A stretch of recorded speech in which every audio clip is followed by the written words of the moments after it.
আজ আমি রান্না করব চিংড়ি মাছ দিয়ে একটা সবজি। সবজিটির নাম হলো নেনুয়া। তো কিভাবে রান্না করি ভিডিওটি পুরোটা দেখতে থাকুন, আমি স্টেপ বাই স্টেপ দেখাবো। অনেকে ভিডিওটি দেখছেন কিন্তু সাবস্ক্রাইব করছেন না, অবশ্যই চ্যানেলটি সাবস্ক্রাইব করুন।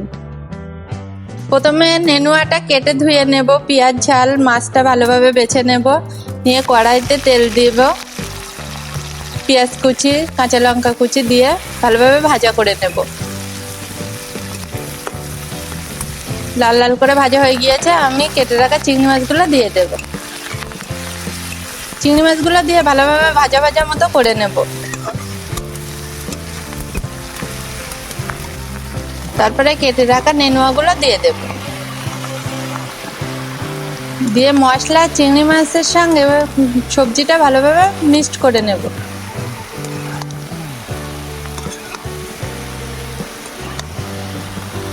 তারপর গুঁড়ো মশলাগুলো দিয়ে দেব, গোলমরিচের গুঁড়ো, হলুদ গুঁড়ো, লবণ, জিরের গুঁড়ো, লঙ্কার গুঁড়ো,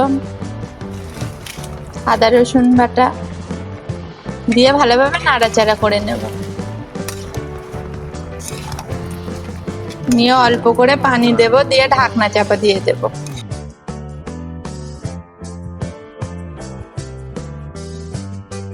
অল্প অল্প করে পানি দিয়ে কষিয়ে নিতে হবে যতক্ষণ না সবজি আর আলুটা ভালোভাবে সিদ্ধ হয়ে যায়। ভালোভাবে সিদ্ধ হয়ে গেলে আমি আমার পরিমাণ মতো ঝোল দিয়েছি, আপনারা আপনাদের পরিমাণ মতো ঝোল দেবেন। অল্প করে ঝোল রাখলে খেতে ভালো লাগবে, একটু চিংড়ি মাছের পরিমাণটা বেশি দেবেন, দিলে খেতে ভালো লাগবে। ফাইনালি আমার রান্নাটা হয়ে গিয়েছে। রান্নাটা কেমন হয়েছে কমেন্টে অবশ্যই জানাবেন, এবং ভালো লাগলে একটা লাইক করবেন এবং চ্যানেলটি সাবস্ক্রাইব করে রাখবেন।